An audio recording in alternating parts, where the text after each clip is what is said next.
नमस्कार, स्वागत है आप सभी का एक बार फिर से मेरे चैनल पे। इस वक्त हमारे साथ बातचीत करने के लिए मौजूद हैं राहुल प्रियंका गांधी सेना के राष्ट्रीय अध्यक्ष पंडित जगदीश शर्मा जी। जिस तरीके से ईद पर जोधपुर में हिंसा सामने आई, उसको लेकर तमाम अब बड़े सवाल खड़े हो रहे हैं, जिसके बाद अब गहलोत के नेता ये कह रहे हैं कि इसमें भाजपा और आरएसएस का हाथ है। सर, सवाल की शुरुआत ही यहीं से करूँगी कि ईद के दिन जिसे कहा जाता है इतना पवित्र त्यौहार है, पहले हमने देखा कि हनुमान जयंती, रामनवमी, उसके बाद ईद पर वही हिंसा और लाउड स्पीकर को लेकर एक बार फिर से बवाल। आखिर क्यों बार बार ये देश में ऐसा हो रहा है?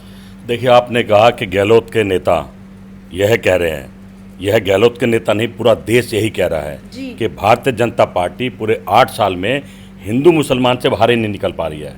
कभी हिजाब, कभी अजान, देश को गुमराह कर रहे हैं। इनको डर है कि देश के लोग महंगाई पर चर्चा ना कर ले, नौकरी पर चर्चा ना कर ले, डीजल पेट्रोल सस्ता हो उस पर बात ना कर ले, महिला सुरक्षित नहीं है उस पर बात ना कर ले, किसान मर रहा उसकी चर्चा ना कर ले, व्यापार खत्म हो गया उस पर चर्चा ना कर ले। तो कहीं ना कहीं भारतीय जनता पार्टी, अब तो पूरे देश में चर्चा और चल रही है कि हिंदू खतरे में है। अरे भाई, जिस देश का प्रधानमंत्री हिंदू हो, जिस देश का राष्ट्रपति हिंदू हो, जिस देश के मंत्री हिंदू हों, जिस देश के गवर्नर हिंदू हों, जिस देश के मुख्यमंत्री हिंदू हों, तो भी हिंदू खतरे में है। तो धन्यवाद है कांग्रेस पार्टी का, जो 70 साल देश चलाया, देश की सेवा करी। ना हिंदू खतरे में था, ना मुसलमान खतरे में था। कहीं ना कहीं इनकी कुर्सी खतरे में है, इनकी राजनीति खतरे में है। ये सत्ता के भूखे हैं।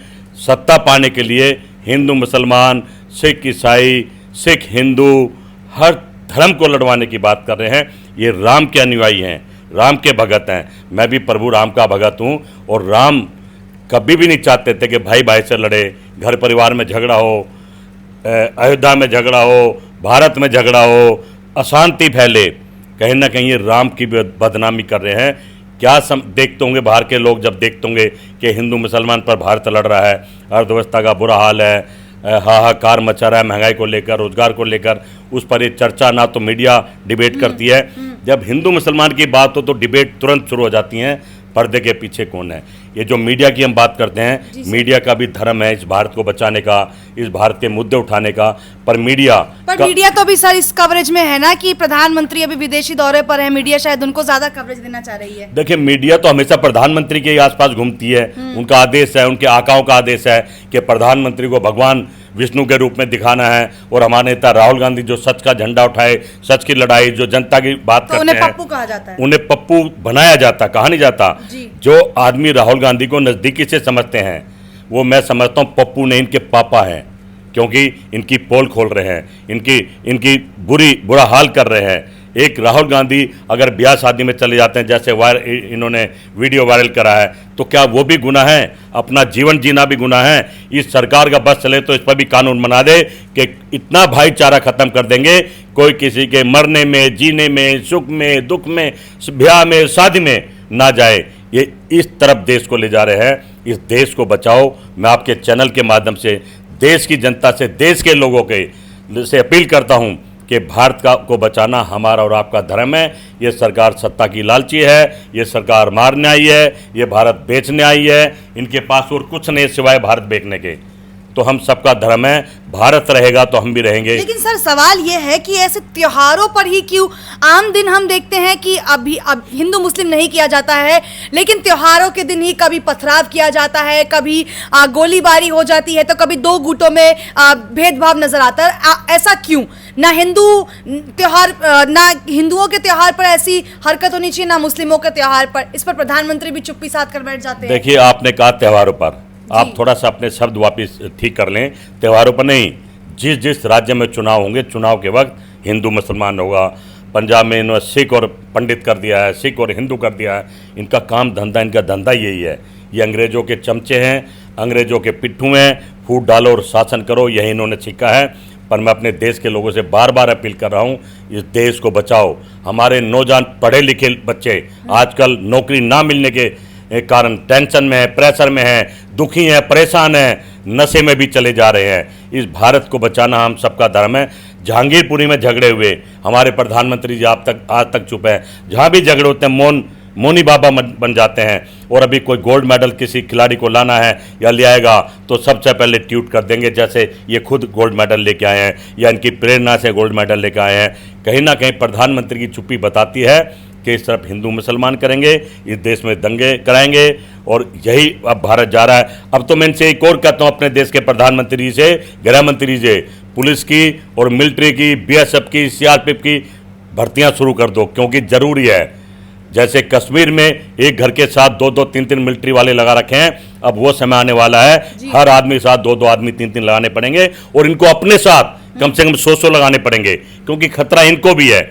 हिंदू मुसलमान को कोई खतरा नहीं है, खतरा सिर्फ इनकी कुर्सी और इनकी झूठ को है, जो कि देश समझ चुका है। सर, जो बाइडेन जो हैं अमेरिका के राष्ट्रपति, पहले उन्होंने मानवाधिकार, पहले अमेरिका के विदेश मंत्री ने मानवाधिकार को लेकर सवाल उठाया था भारत पर। अब जो बाइडेन ने ये बयान दिया है कि मुसलमान जो है कहीं ना कहीं खतरे में है देश में। देख लें, मैं भारत जब तक कांग्रेस थी यहाँ पर, ना तो मुसलमान खतरे में था ना हिंदू खतरे में। हम मिलके रहना चाहते हैं, ईद और दिवाली दोनों मनाना चाहते हैं। गंभीरता यह है कि भारतीय जनता पार्टी के नेताओं, प्रधानमंत्री को समझ में नहीं आ रहा है कि हमें हिंदू मुसलमान से बचना है। मैंने कहा ना, सब कुछ हिंदू राज है तो भी हिंदू खतरे में, मुसलमान भी खतरे में है। तो कहीं ना कहीं ये जो मंशा मीडिया के थ्रू परोसी जा रही है, दिखाई जा रही है, इसको बदलने की जरूरत है। परिणाम गंभीर हो रहे हैं। आपने देखा कि हिंदू मुसलमान करेंगे तो 60 कंट्रियाँ ऐसी हैं जहाँ हिंदू रहते हैं, जहाँ काम करते हैं, वो शांति से काम कर रहे हैं, पर इस हालात के देख के कहीं ना कहीं वो भी खतरे में ये सरकार डाल रही है। तो कहीं ना कहीं इस सरकार को समझने की ज़रूरत है। इसको सिर्फ सत्ता का लालच है, ये सरकार सत्ता के लालच में कुछ भी करा सकती है, कुछ भी करा सकती है। मैं कहता हूँ कि अब तो न्यायपालिका को जागना चाहिए, उठना चाहिए और देखना चाहिए। जब स्थिति कंट्रोल से बाहर हो जाए तो न्यायपालिका को अपने असली रूप में आना चाहिए। सरकार को, आपको याद होगा कि पाकिस्तान के प्रधानमंत्री को भ्रष्टाचार में न्यायपालिका ने बाहर का रास्ता दिखा दिया था। तो कानून तो हमारे यहाँ भी ऐसे है ना, पर न्यायपालिका इतनी कमज़ोर क्यों, ये भी बड़ा सवाल उठ रहा है। जब हमारे देश के जो न्यायपालिका के चीफ जस्टिस हैं वो बीजेपी का दामन थाम लेंगे, जो हमारे देश में चुनाव कराते, चुनाव आयुक्त को इस ईवीएम से लोकतंत्र की हत्या करने के बाद गवर्नर बना दिया जाएगा, तो मैं समझता हूँ हर आदमी स्वार्थी बनाया जा रहा है और किसी को देश की चिंता नहीं है, किसी को देश की परवाह नहीं है, देश के लोगों की चिंता नहीं है। तो कहीं ना कहीं राहुल गांधी, प्रियंका गांधी, सोनिया गांधी, कांग्रेस पार्टी आज भी अपने देश के लोगों के लिए लड़ाई लड़ रही है, पर हो क्या रहा है, झूठ परोसा जा रहा है। ये झूठ परोसने का परिणाम भविष्य में गंभीर आने वाला है, और मैं समझता हूँ 1 साल में वो दिन आ जाएगा जिस दिन भारतीय जनता पार्टी के नेताओं को सर छिपाने की जगह नहीं मिलेगी। हिंदू भी जागेगा, मुसलमान भी जागेगा, और ये लोग आगे कब जागेगा? क्योंकि हिंदू मुस्लिम अगर जमीनी हकीकत पर देखें तो कहीं ना कहीं साथ नजर आता है, लेकिन ये जो हिंदू मुस्लिम अब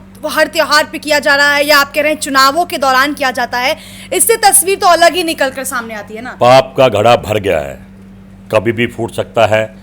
आप देख रहे हैं ना, इनके नेता, जितने भी बड़े नेता हैं, सबको सुरक्षा चाहिए, और 3-3 तरह की सुरक्षा चाहिए, क्योंकि इन्होंने काम ही ऐसे करे हैं। इस देश की जनता के सामने झूठ बोला है, गुमराह करा है, लाचारी दी है, बेरोजगारी दी है, तो जनता तो जूता उठाएगी नहीं, उठाएगी जरूर, आज नहीं तो कल ये आगे होंगे और देश की जनता इनके पीछे होगी। तो चलिए, ये थे हमारे साथ राहुल प्रियंका गांधी सेना के राष्ट्रीय अध्यक्ष पंडित जगदीश शर्मा जी, जिन्होंने हमारे तमाम सवालों के जवाब बड़ी बेबाकी से दिए हैं। इस वीडियो को लेकर आपकी क्या राय है, कमेंट सेक्शन में बताएं। और तमाम ऐसी खबरों के लिए हमारे चैनल को लाइक, शेयर और सब्सक्राइब करें। धन्यवाद।